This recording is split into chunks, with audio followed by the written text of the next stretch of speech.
video review. And today we're going to be taking a look at the TRON Legacy Deluxe Rinzler figure. Now Rinzler's a bit of a mystery figure that we don't know too terribly much about. Although there are a lot of theories about him, we'll find out sometime later on exactly who Rinzler is. This is one of my more favorite figures of the Deluxe series. You got the nice TRON Legacy logo from Disney and of course from Spin Master Toys. Flip it around here on the back. You see the other figures that are in the line. And then a little bio here that says that Rinzler is Clue's loyal henchman. He is always at the leader's side, awaiting his next assignment. Rinzler is the most skilled fighter in the TRON system and is the only program who fights with 2 discs. For his accessories, comes obviously with the figure, 2 identity discs, 2 batons, 1 staff, 1 katana, and 1 battle baton, and also the user instruction manual. He is the only figure and the only one that uses these 2 ID discs. We don't entirely know why. The identity disc uniquely identifies each user to each disc, and by having 2 identity discs, maybe it suggests that he's got 2 identities.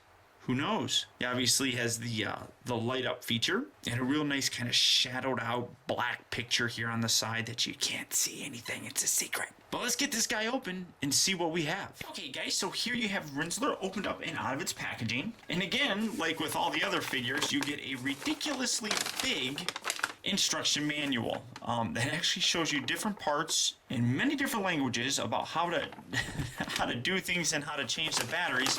And again, this is a gigantic waste of paper. Now the figure itself, I actually have a couple problems that are with it, but one of the biggest being pretty much exclusive to my figure. I noticed this right in the packaging, that this wrist is bent. It's not supposed to bend inward like that. And if you actually look, I'm going to zoom in. Hopefully you can see that, but there's actually a stress mark right in there already. So it makes me very nervous that this could break off really at almost any time. Like I said, it's not supposed to be bent like that. It's supposed to be straight like so. But then I noticed that, like I said, in the package, but I noticed it way after the fact. So it's not even like an option where I can return that, unfortunately. The other problem comes in the fact in terms of its articulation, and that seems kind of the story with these figures. The head is fine. It goes left and right a whole lot further than I expected it to. The arms move up and down. They move in and out. They rotate at the upper part of the shoulder. They bend at the elbow. Obviously, you got wrist articulation, and that just looks goofy now. Nothing at the waist, but skipping this for a second, he bends at the knee, and he rotates at the foot. These upper legs, though, are terrible. I don't even know what you could class. I mean, they rotate here. But then there's this other ball joint thing in here, which in order to get it to move, you have to really wiggle and rotate. Like, for example, now it moves in and out. If I get it positioned right, I can get it to kind of move forward and back. Kinda. It's just a terrible joint. It's not really even a ball joint, I don't think. I don't like that joint at all. It's absolutely terrible. It's just the legs on here are absolutely terrible. Display wise, they display fine.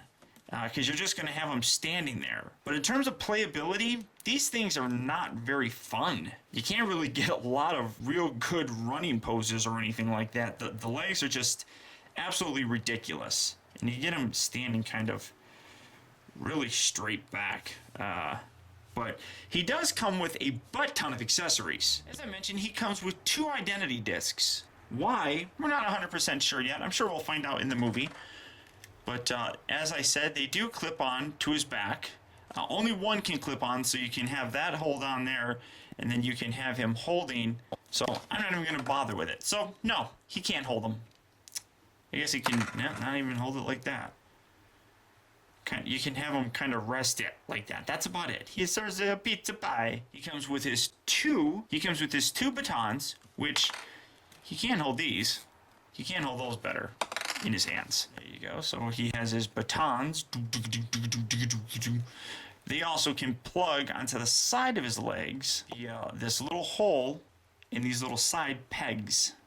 The pegs are not very big, so they're not too super secure on there. They'll kind of sit there, but that's roughly about it. It comes with a staff, which this thing, it just screams Donatello of the Ninja Turtles to me. This hand just really makes me nervous.